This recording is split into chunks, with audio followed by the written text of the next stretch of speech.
After the job board, you can also use their career advice series. So it is broken down into resume tips, cover letter advice, interviewing tips, networking, researching the industries, learning more about different careers in case you're not entirely sure about what career you want to go into, the day in the life, so every day, schools, and career videos. Let's say you want some resume tips and samples.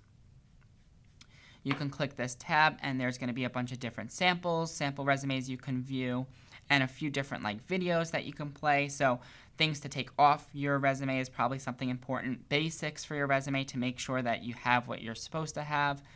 Beating the automated tracking system. So you would just click view now for any of these and you can see the different advice that they give. So in this case, it looks like that it's a video. If you're not a big video fan, there's also transcripts, which is pretty cool, so you can just read through it instead. And then there's a whole bunch of other things that I definitely encourage you to take a look on the career advice tab because there's so much that goes into it that we can't really talk about today.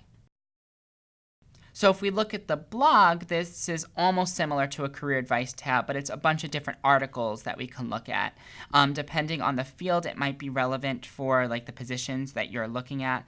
So let's say back to our original idea of consulting, here's a blog that someone wrote at McKinsey, a company that we featured in a previous video talking about using their ranking guides. So this is just a blog overview.